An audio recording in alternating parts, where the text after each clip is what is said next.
Hello.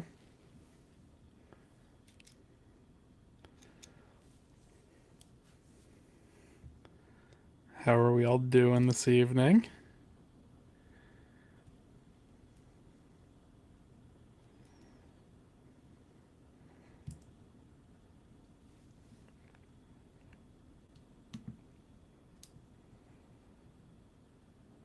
All right, great. We're here. So I haven't heard back from anybody about who's going to be operating cams tonight. So we might be looking at Stompy, and that's okay because we love Stompy. But I do have some special topics prepared for tonight, seeing as it is coming up on Valentine's Day.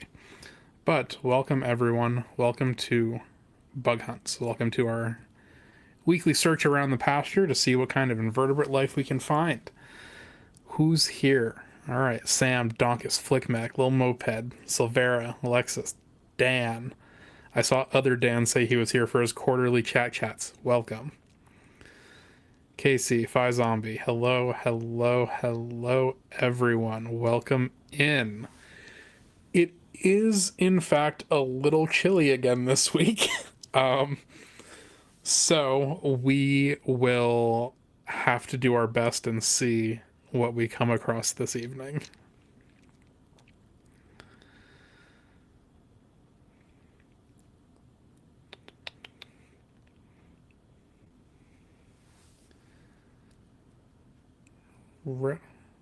Rebel?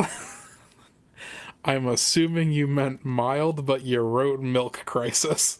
And I really wasn't sure what that was. But losing your art gallery access from Google Wallet is definitely, I would call that more than a mild crisis.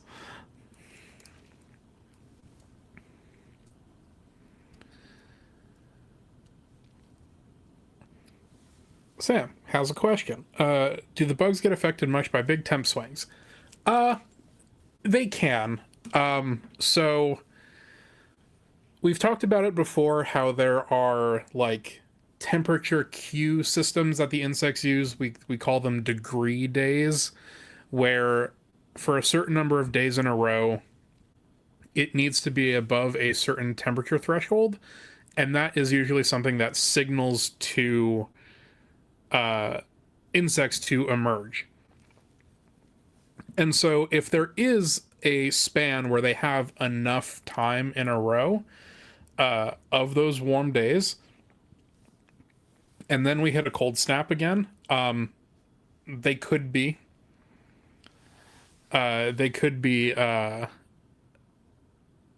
negatively impacted by that, as you know, they're not used to expecting those cold temperatures because they typically wait to emerge until after those sorts of things have passed. But the ones that are still out and active, you know, we have our trusty wild Hank cousins and millipede friends there that will be active year round, and those ones aren't affected nearly as much. But if there are these things that are typically not used to the cold, they are out then in the cold, they won't necessarily pass from it, but it does make flying a lot more difficult. Flying takes a lot of metabolic energy. So it takes like actual body heat and getting the muscles warmed up to be able to fly. So in cold mornings, a lot of the times you'll see butterflies or moths or bees even kind of perched up and sunning themselves in the morning, and that is physically to bring their body temperature up far enough so that they are able to fly. And that's one of the big things with temperature decreases. Insects sometimes won't be able to fly because they simply can't get warm enough with the weather.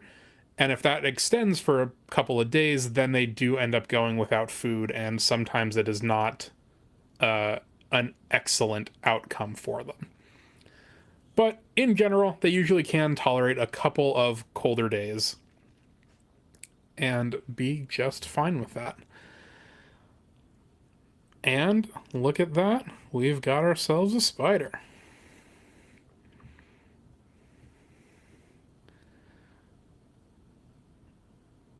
Ooh, interesting. This isn't a wolf spider.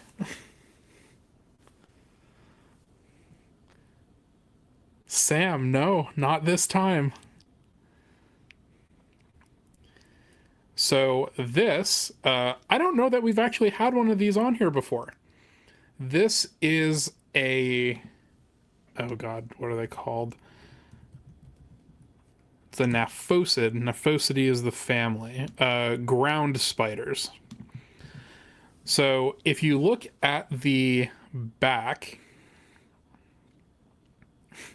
if it stops moving, we get a little kind of zoom in there on the spinnerets if we can. I think Honeybee Helen is actually driving for us tonight, so thank you for that.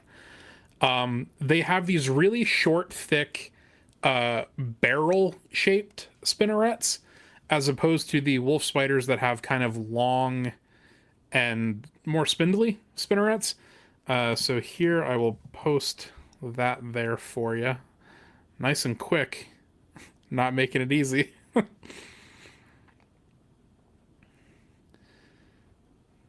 Oh, Ophelia's Call Spider. Thank you. Thanks so much.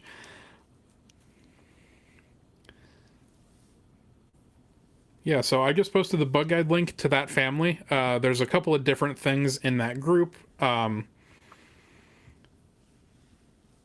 can't tell which specifically it is from these cam shots, but you'd also notice that we haven't gotten any eye shine. I don't know. I don't think they do, but I'm not positive. But I don't think Gnaphocids have that membrane in the back of their eye, that tapetum lucidum, that gives the wolf spiders their eye shine that we're so used to seeing on here. The thorax is definitely shiny on these guys, so there is some glint coming off of it, but I don't think the actual eyes have that same reflective property that we would see with wolf spiders. So that is one other way that you can tell. But those short, thick spinnerets, they almost look like a plug that you would put into an outlet. Yeah, that's a pretty good identifying characteristic for these guys. Neat. This is a new one. I don't think we've ever had one of these on before, at least not while I've been around. But very, very cool. How's everyone doing? Any cool bug sightings? Any cool bug finds this week?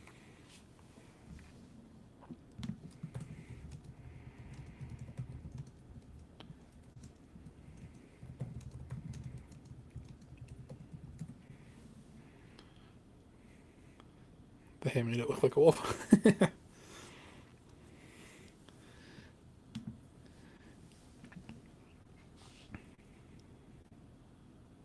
Merger, the house spider in my room, caught another stink bug. Excellent. Love to hear that. Well, Sin 112 found a gemming spider in the garage. Silvera has a spider on the ceiling. Excellent. Everyone seems to have some spider friends. I wasn't expecting too many updates from that.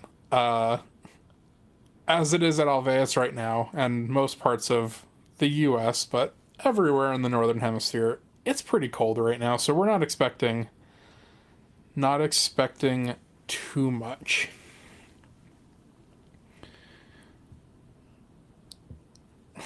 Granny, you're really on that microscope, huh? So Granny said, gush about the new gadget at work. What will it allow you to do that you haven't been able to do in the past?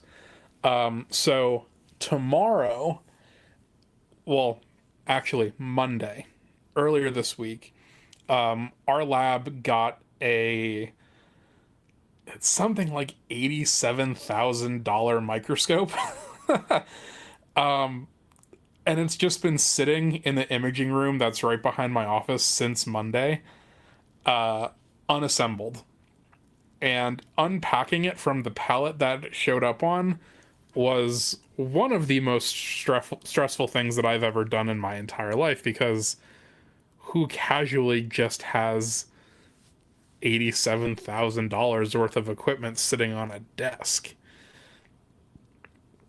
And so, tomorrow, the guy from the company who we bought the microscope from is coming to install it, and we're getting trained on how to use it.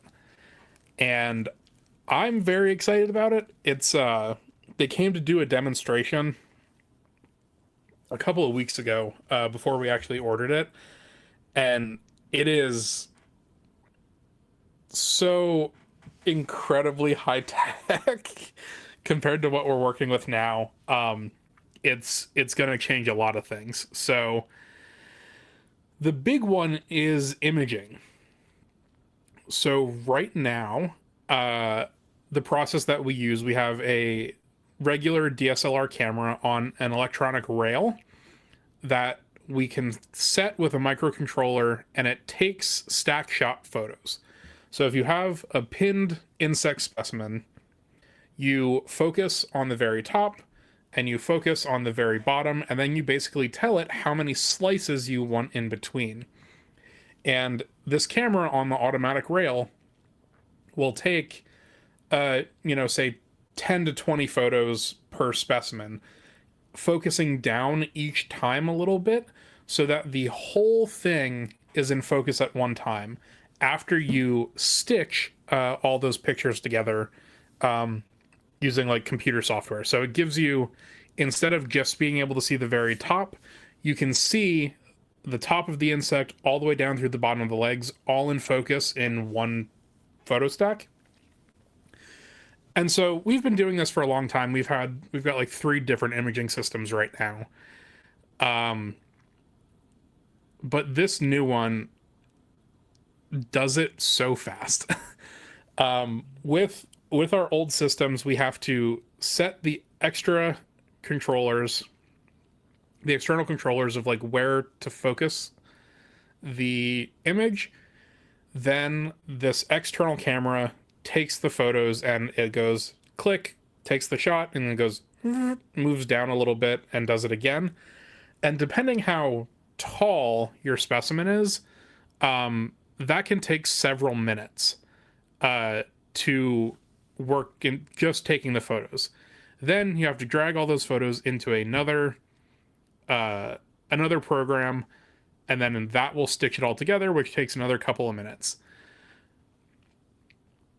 That is to say that imaging a single insect specimen with preparing it, getting it imaged, getting it stitched, putting it back, can take quite a long time, sometimes upwards of 30 to 40 minutes per specimen. This new microscope does it in maybe 30 seconds.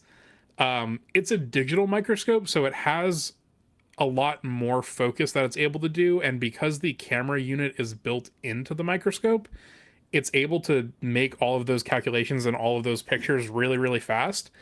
And it comes with the software that you're using to control the microscope is the one that also stitches the photos together. So that is the big thing that's going to be very helpful for me as part of what I'm working on right now for my dissertation is a book chapter about ground beetles and taking photos of different characteristics so people using the book later will be able to identify and like see what I'm talking about in the key that I wrote. Being able to do that quickly is going to change my life, really up my game, which is going to be super, super sick. And the other thing that is really, really interesting that is going to be super cool for us, but probably doesn't seem like a huge deal to most people, is that the objective lens can rotate.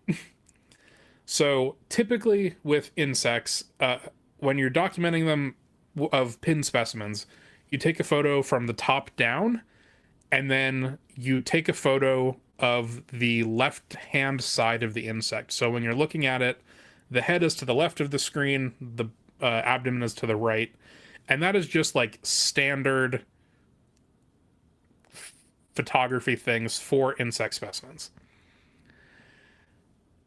This thing, you can take the photo from the top, and then you basically pull a pin and you can rotate the whole camera system down to like 90 degrees. And so without having to reposition the specimen, we can take the top and the side photos basically all at the same time. Not like concurrently, but it's also going to save a ton of time in the process of taking these photos. So it's going to be very, very cool, and I'm quite excited for it. It also has, I think it's a 200x optical zoom, and my office microscope right now only goes up to like 100x. So that's also going to be great. A lot of the beetles that I work on are very, very tiny, and having something that's able to take really high quality images of stuff that small is also going to kind of be a game changer in helping identify stuff for the collection, help identify stuff for my dissertation work, and also just help all around. So yes, that is very, very exciting. That is our new technology that's happening at work. So I'll have to get my training tomorrow, and then throughout the next couple weeks, I'll slap some bug photos in the bug Discord when we're done with it. I'm sure I'm going to be using this quite a lot. Like I said, it's right behind my office, so I can just sneak out my door and go into over there and take photos whenever I need to. So yeah, I'll definitely post some pictures in the Discord, in the bug Discord, if we haven't linked to that yet tonight. There it is. Feel free to join that. I hang out in there during the week between bug hunts. Some people ask questions, post pictures of their bug finds, suggest topics for future bug hunts. So we can definitely use that. We love the bug cord, and we're close to 1,000 people in there, I think. But yeah, so that's the big news there. I also have some other material prepared. Like I said at the very beginning, I do have some very lightly Valentine's Day themed things that we can chat about tonight. If we would like to move in that direction. The first one here being the very aptly named the love bug. So I just dropped another link in chat there to Plesia neartica, which is the scientific name for this little tiny march fly. Bibionidae is the family. And they are called the love bugs because basically anytime you see them, they are flying in copula. The males and the females will link up, start to mate, and then fly around connected butt to butt, basically forever. They're these little black and red flies, and there's a lot of... I'm shocked. Honeybee says, I love bugs. I'm glad you love bugs. Most people do not love bugs. They were first reported, or they were first described in 1940, which is like pretty late for something this ubiquitous and something this well known. And when they were first discovered, they were basically only reported from like Texas and Louisiana around the Gulf of Mexico in the southeastern United States. But then they started moving eastward, and now they are a huge thing in Florida. I did my undergrad in Florida in entomology, so I heard so much about love bugs. And being from the Northeast originally, I didn't know what they were. I didn't know what was going on. I just heard about, oh man, love bug season's coming on up. Oh, well, blah, blah, blah. Love bugs, love bugs. I'm like, what are you all talking about? And apparently what happens, and I can now attest to this firsthand because I lived it, in the spring, so like March and April-ish, and then usually again in the fall, so August, September-ish, October, all the love bugs come out and they start mating. And they don't bite, they don't sting. There's really not a problem with them in like the general concerns that people have with most bugs. But Bagel is on it there. They're on the front of every car. These love bug emergences are pretty high level, where there are thousands and thousands and thousands of these things that emerge, again, all at the same time. So when you're driving, you'll be driving through like clouds of them, and it's unavoidable because they're just found everywhere. They live in like damp grass clippings and stuff like that. So moist grass clippings is all of Florida. let me clear that up. So there's really no escaping them. So for those like 2 months in the fall and those 2 months in the spring, everybody's talking about love bug season. And the big problem with them that people have is that when they squish on the cars, if they're not cleaned up fast enough, the deterioration of the insect becomes acidic, and they can actually ruin your car paint. The females in particular, their eggs, like they've got something crazy, like 60% or more of their body weight is ovary or like egg holding to be able to reproduce.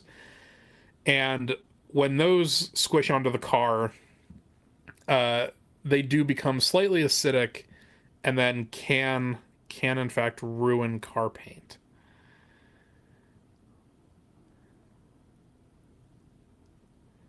I like the way you think there, Helen. Custom paint it. I agree. Drove through I love hearing all of your anecdotes about the things that we talk about here. Rockstars drove through a swarm of love bugs in a bass boat. It was unpleasant. I bet it was.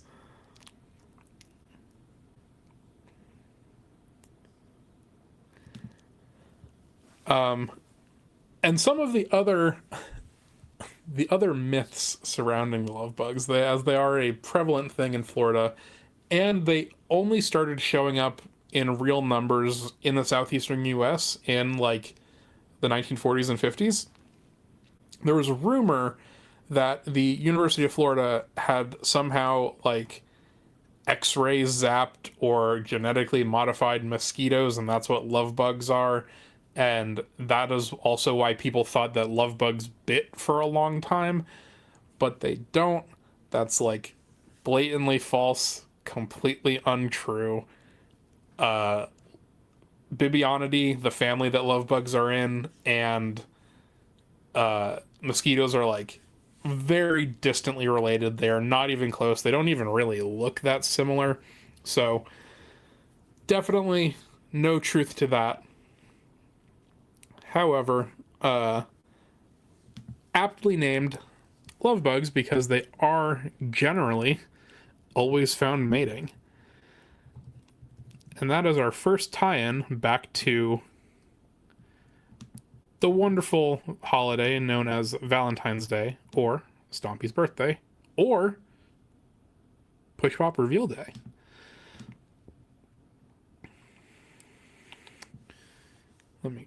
Central Florida and love bugs, they even hang out all over people's homes. Yes.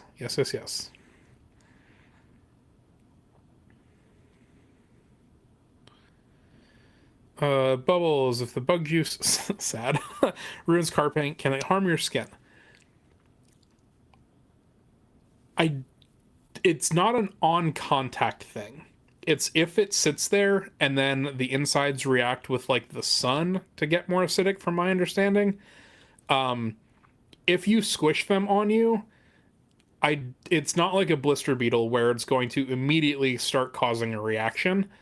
I don't know anybody that's like painting love bug juice on their arm and like leaving it there. So I don't know. I kind of don't think so, but I really would not know that for sure.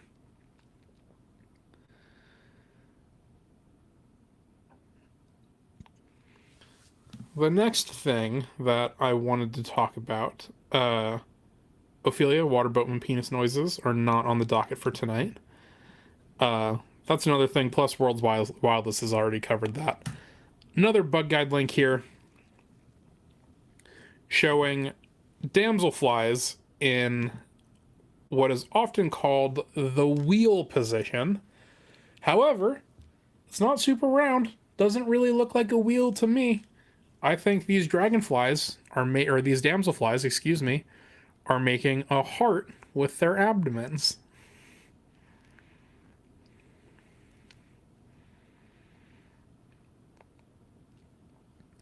And this is the wheel position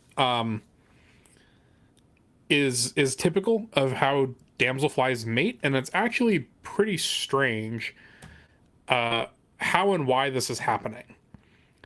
So I'm posting the bug guide link. There is a photo there, so just so you can get reference of what I'm talking about. In this photo, there is a damselfly hanging onto the piece of grass on the left-hand side. And its abdomen is coming up, curling around, and grabbing behind the head of the other damselfly. And then the one whose head is being grabbed is linking back under to the base of the abdomen on the first dragonfly. Silvera, yes, it is stuck behind the other one's neck. So, it's getting a little freaky, but we're going to talk about what's happening here. So the one on top of this photo is the male damselfly. And his genital opening is at the tip of his very long abdomen. And so when he is creating a sperm packet to get ready to go mate, it does come out of the tip of the abdomen where you would expect the genitalia to be. However, they have secondary, or what they call accessory genitalia, up on the second segment of the abdomen. So in this picture, the bottom damselfly's abdomen is attached basically to the base of the, looks like the tail of the top damselfly.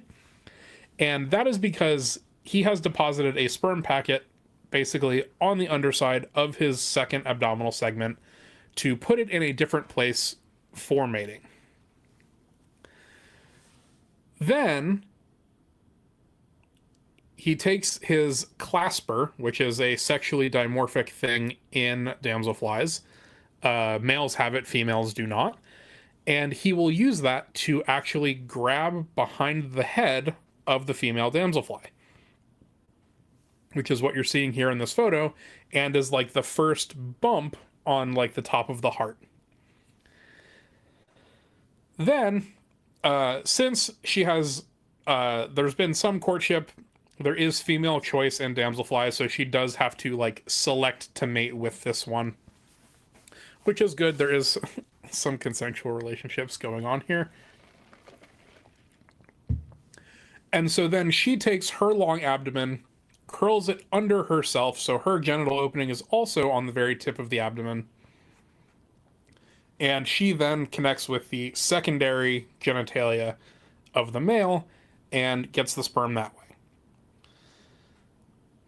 This is even less tangentially related to Valentine's Day, just because these look like a heart as they're mating.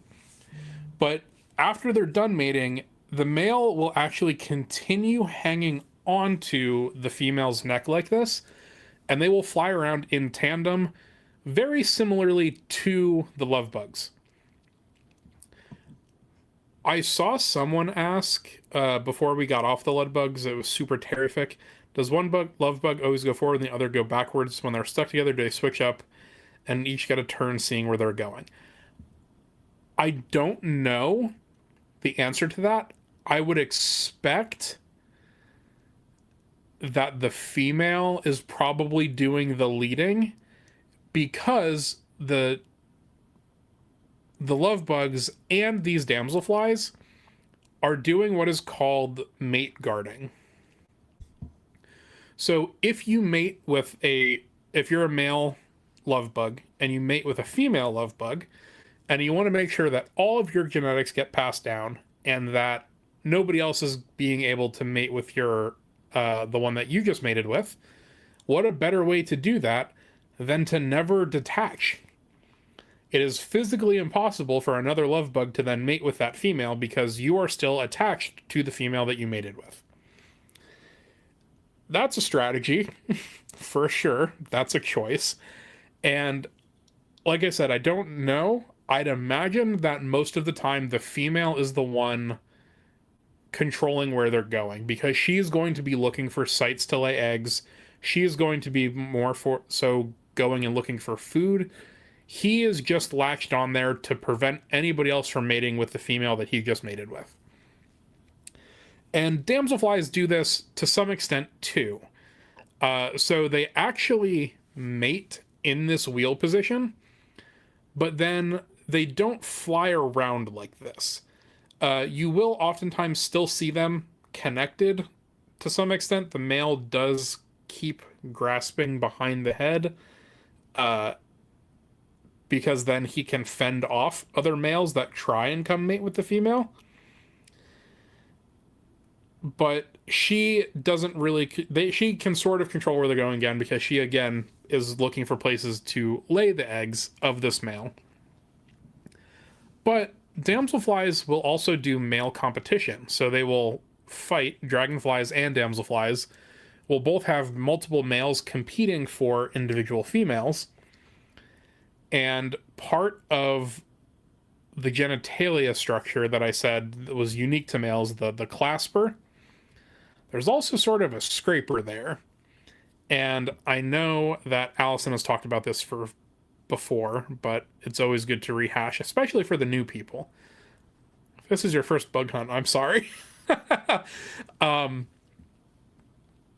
Male dragonflies and damselflies will often have a scoop on the tip of their penis, and that is to essentially scoop the sperm out from any males that have mated with the female before. Again, in a sort of male-male competition for access to this female. They can scrape out all the sperm from the previous male and then leave theirs in. Then he will mate guard her for a long time, and if he ever gets fought off from the female or whatever, the other one will scoop it out and do the same thing. I don't know how it works in damselflies and dragonflies, 100% honestly, not really sure. But in some insects, they are able to actually store sperm from multiple males. So they won't always scrape all of it out, so she might still have some material from her previous matings, but then just the majority of it is from the most recent male.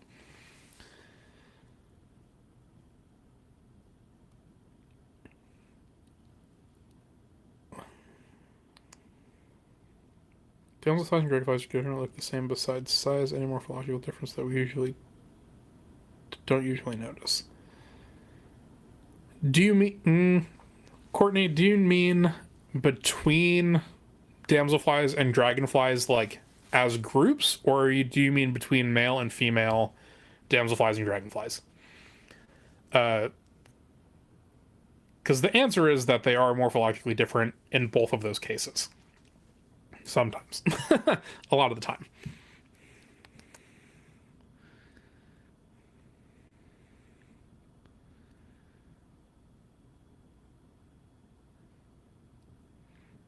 While we're waiting for Courtney, I will answer Osprey's question. They're beetles that can change color, they're bugs that can change color. Yes. So they won't change color like a chameleon. That's not how it necessarily works. Well, for beetles, I guess I'll start with beetles to answer this question. They don't change color like that. But they can environmentally darken or lighten their elytra.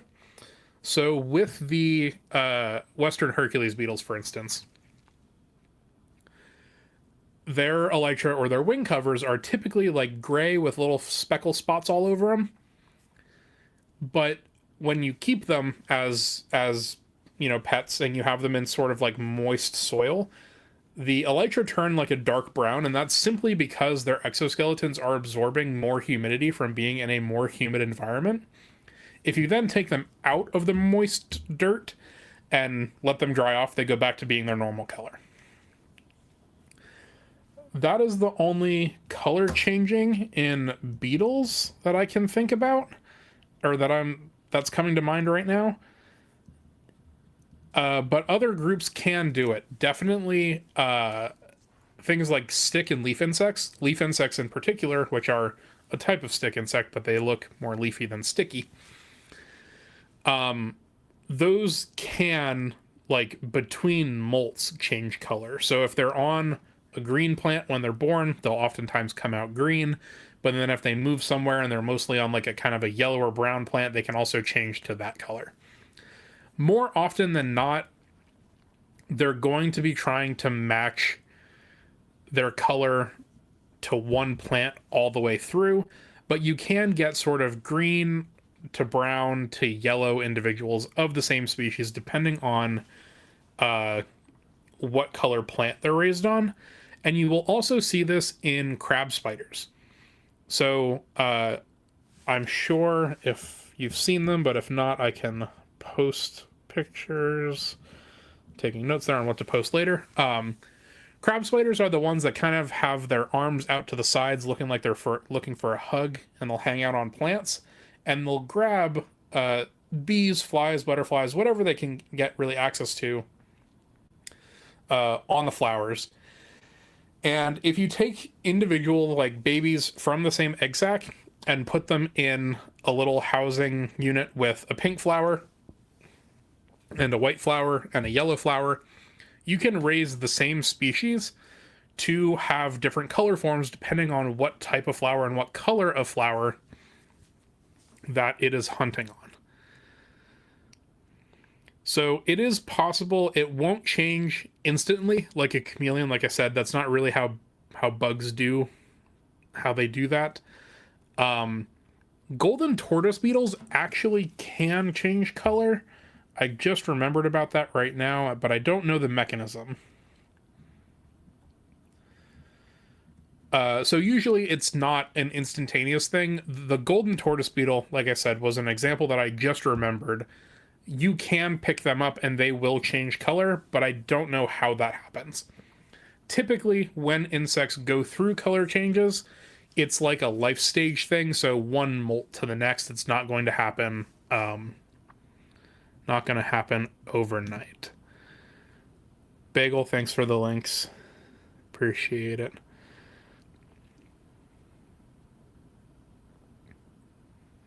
Okay, Courtney said dragonfly species all have similarities that make them dragonflies, the same with damselflies, but what makes them not the same? Okay, great question. You are asking how to separate damselflies and dragonflies as big groups. Damselflies, we'll start with them since I'd already sent the photo of them earlier. When they're at rest, their wings are held above the body. So the wings are together over the top of the body, like you see in that picture of the damselflies that I sent earlier.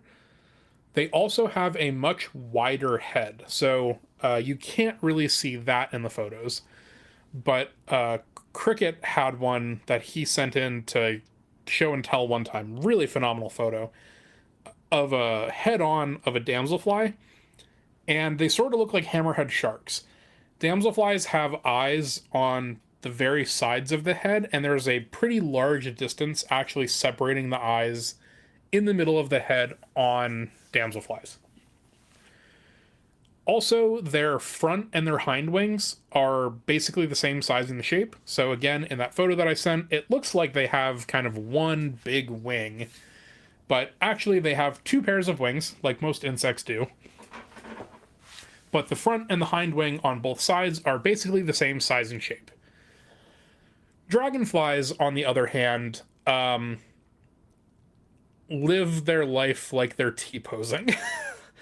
Dragonflies completely lack the ability to fold their wings at all, so they are having their wings out to the sides, like an airplane, basically, all the time.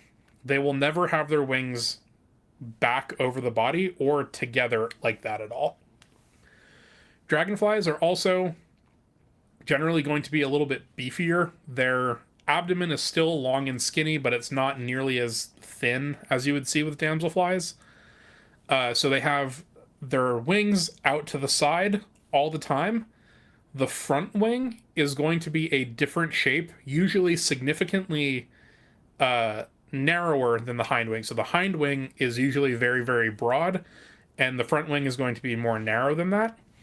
And again, you don't see that in the damselflies. Their wings are basically both the same. And then on the head, dragonflies have really, really, really large eyes, and they're basically connected in the middle of the forehead, if not separated by like a little tiny bit.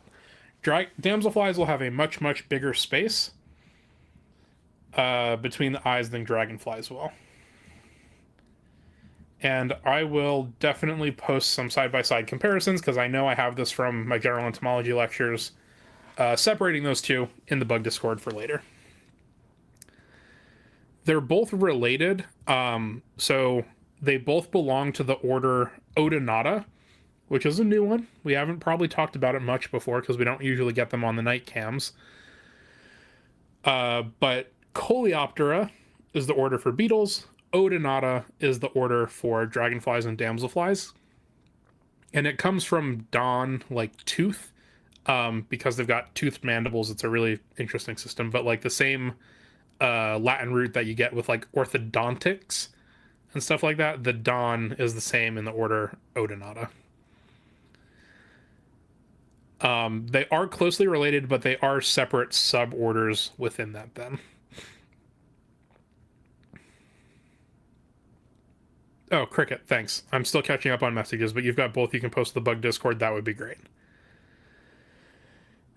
Oh, and Juji answered my question for me through adding and removing water from its shell. That's great. So that's how the tortoise beetle that I was talking about earlier changes its color. Apparently it's through adding and removing water, probably hemolymph, like the blood, to the elytra. I can still look into that and post more links in the Discord later. Rebel, do moths and butterflies have similar wing distinctions when it comes to how they hold them? Yes, they do, but it's a lot less helpful. Dragonflies and damselflies, there's like one exception. There's a group called spread wing damselflies that they don't hold them together over the body like traditional damselflies do, but they're also not totally straight out to the sides like you see with dragonflies. They're kind of like a lazy half cock in the middle. So spread wing damselflies are the only ones that give you trouble for that. But generally, but again, very loose generally, butterflies will rest with their wings together like damselflies will, and moths will generally rest flat like a dragonfly. It is far less accurate in butterflies and moths than it is in damselflies and dragonflies. But that is one way that you could start to classify it. There's plenty of other differences that we could go into, but the J-Man, that's really funny. So going back to what did we do before emotes, man? This is great. The J-Man posted Dench for damselflies versus stare for dragonflies, and honestly, that's really, really accurate.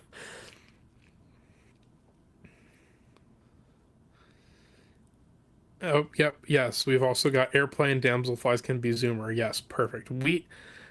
Emotes are so good.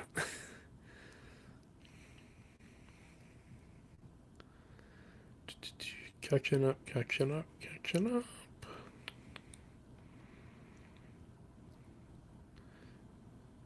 Pango Ray, Odious, tooth, apparently because they have teeth on their mandibles, although most insects have tooth mandibles. Yes, that is correct.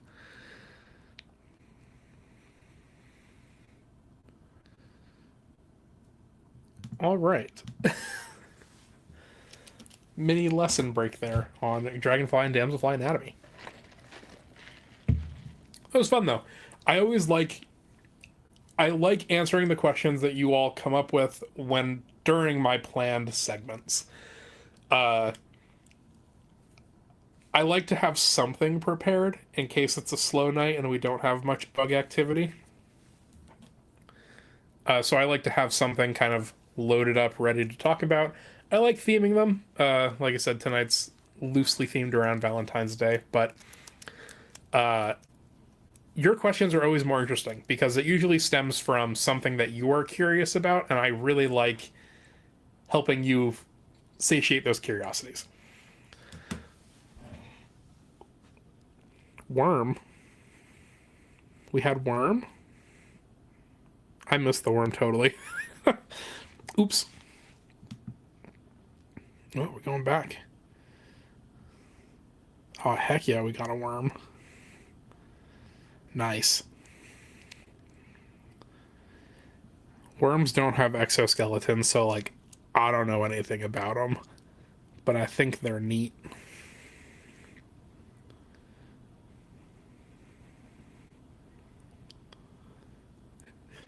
But, okay. Ophelia's got a story.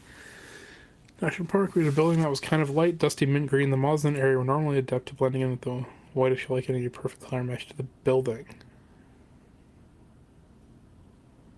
Oh, that's really interesting. So basically, Ophelia recreated the peppered moth story. That is one of the like most classical cases of phenological differences in insects. You've all probably heard about it in like your high school biology classes where there's this moth that was typically white to blend in with like lichen on trees in Europe. But then during the Industrial Revolution, where all of the ash and soot and whatnot from the factories was spewing out, the lichen would turn black. And the moths really switched what they looked like from white to black over several generations because the black ones on the... let me back up. This is not color changing in the same way that we were talking about earlier. Once an adult moth is that color, that is the color that it will be forever. But this moth, the peppered moth, came in two different color forms, a white form and a dark form. And when the lichen was exposed and the trees were mostly white, the white form performed better. It had an enhanced survivability from predators because it would blend in to the lichen on the trees.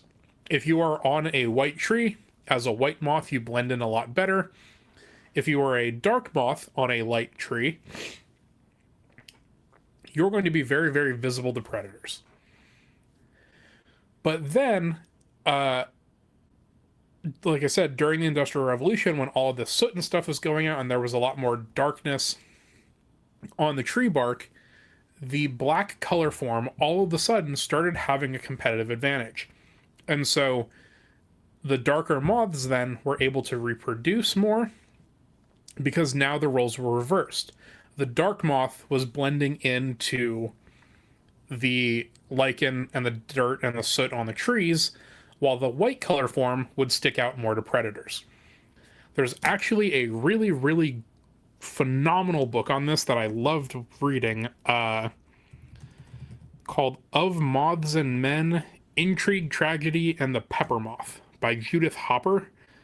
It was published in 2002, and it's kind of like more background story to all of the peppered moth experiments. It's not fiction. It's more of like a historical recount and giving more context to all of the work and all of the thought that went into the pepper moth experiments, because typically people just hear about the one thing, like the little base covering that you get in Gen Bio.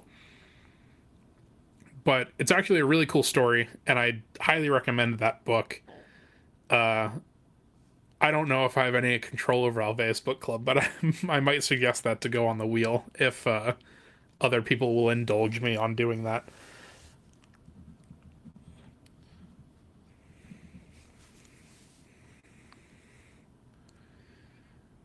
We got worm, no exoskeletons.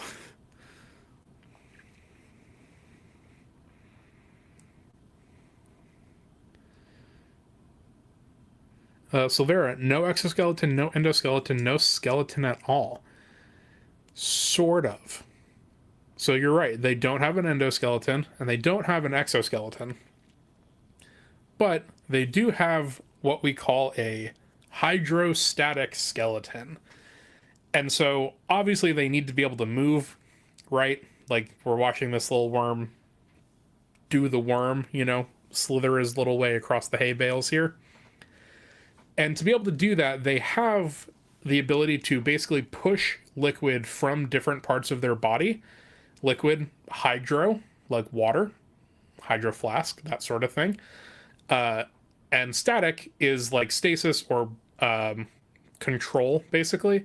So they have skeletons that exoskeletons, or not, it's not an exoskeleton. Back that up. Definitely wrong there.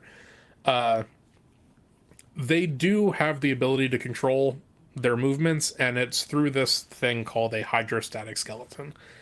And that's something that you do see in insects as well. As adults, they have regular exoskeletons, but as larvae, thinking about specifically caterpillars, caterpillars are pretty juicy. They're thin and squishy, and they have typical insect exoskeleton material on the head with their head capsule and the mandibles and on the legs. But in order to control the rest of their body, they basically do hydraulics. So they also, caterpillars will also have what is referred to as a hydrostatic skeleton to be able to move using displacement of water pressure, basically, in their bodies.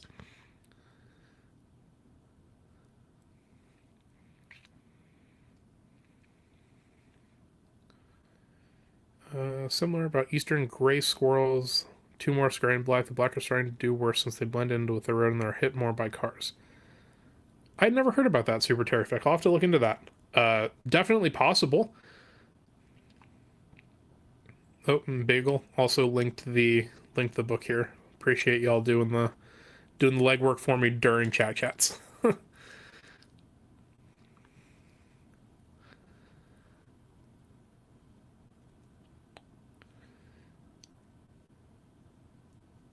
All right, caught up again. You want to hear more Valentine's Day thing? I've got like one more cool thing, and then we'll leave it at that for the evening, because we are getting close to the end of the time here. I didn't quite realize that. Y'all ever heard of scorpion flies?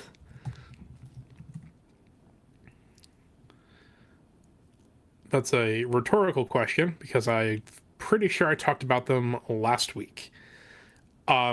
So scorpion flies is a really interesting term because it refers to a family specifically, but it also refers to a whole order of things, and I'm referring to the order right now. Within the order, you have these things called hanging flies. They are called hanging flies. This is perfect. I found the exact picture that I needed. So there's again the bug guide link to the specific photo that I'm going to be talking about. Hanging flies are really cool because they're basically praying mantises turned the wrong direction. Oh, donkey foot. So hanging flies will grab onto leaves or twigs like you're seeing in this photo, and then their hind legs are also very, very long. But the cool thing about it is, you know how praying mantises like have grabby arms up front? That's called a raptorial limb. Hanging flies have articulated feet, basically, on the hind legs that they use to grab things out of the air. So they hang there from their front legs, just dangling their back legs off of this plant, and then they can grab stuff with their hind feet. I think that's super cool. I would love to talk more about them later, maybe a future chat story. That would be pretty cool. But specifically with hanging flies, I wanted to talk about nuptial gifts. Valentine's Day is a great holiday for providing a present for those that you love. And sometimes that present can lead to some mating. You know, it happens across species. It's a pretty universal experience. So in this photo that I linked in the bug guide thing, here, again, for anyone that missed it, this is a male and female pair in copula, so they are mating. And that clump in the middle is a nuptial gift. The male will catch a piece of food, basically, and give it to the female as like a, here you go, here's a present, maybe we mate now. And this goes to another question that we talked about in the Discord. Somebody, I think it was Ospreys, asked about sexual cannibalism, and that is on the docket to talk about a different time. But this is like the same idea behind some spiders sacrificing themselves to the female. It's the same thought behind like why we think that praying mantises eat the males all the time, which doesn't happen all that often. But again, side tangent for today.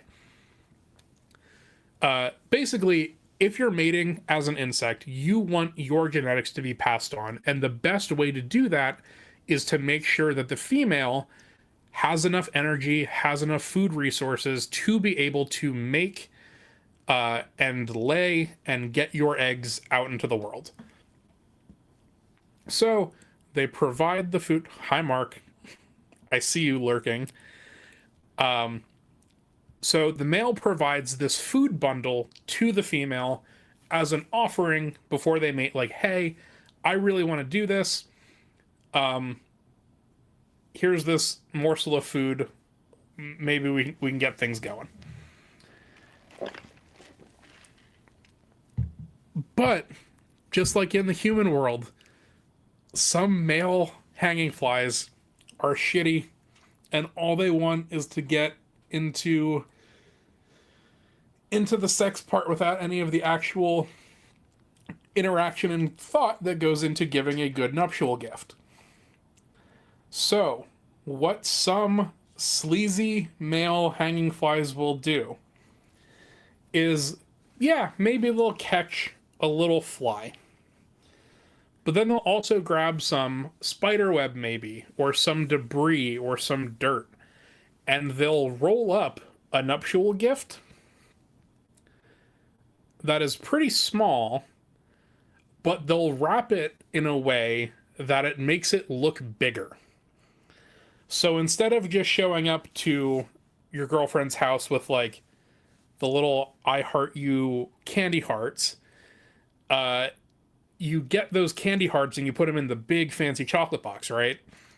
That's what he's doing here, is he is deceptively trying to trick this female by providing what looks like a more plentiful food reward or a more plentiful nuptial gift so that she will mate with him.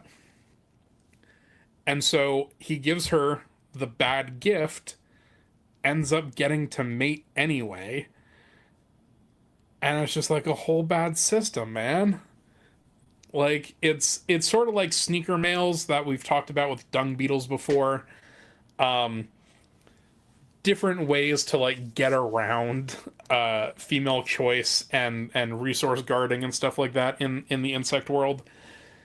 But yeah, Bet you didn't think that bugs could be sleazy just like human men. But they can, yeah. So, giving a smaller gift disguised as a larger gift in order to secure mating access.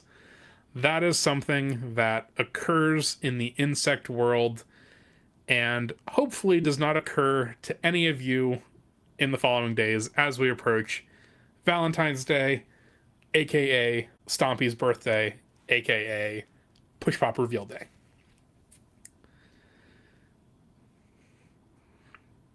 Getting a sweater packed in a PS5 box. Mom, it's not the thought that counts. That's not how that works. Oh, God. All right. Well, it is just about time, but I do appreciate you all choosing to hang out and spend your Wednesday evenings with us. We found some cool stuff tonight. We saw a worm. That's sick. I don't know that we've seen them too many times. And then we found that Naphosid. I'll post a link about the ground spider in the bug cord. Exclamation point bug cord for those of you that have not joined yet. As I said at the beginning, I hang out in there during the week between streams. So if you have anything cool that you find throughout the week, you want to show off, you have bug questions throughout the week, you have suggestions for future chat topics, I would be happy to take them in there in the bug Discord after this. And there's a new channel that Waz created for us that is basically the library. So I will go in and summarize what we talked about tonight in that specific channel. So if you have missed chats in the past, you can go back and see what we were talking about. And there is also all of the VODs on the YouTube channel. So if you want to go back and see, I did themed episodes right before Halloween, and I also did themed episodes right before Thanksgiving. So all of the chats and all of the bug hunts are on that YouTube channel. Feel free to go peruse them afterwards. Thank you all again for hanging out tonight. Thank you, honey, for driving the cameras this evening. And I will talk to you all next time. Have a good week. Have a good Valentine's Day.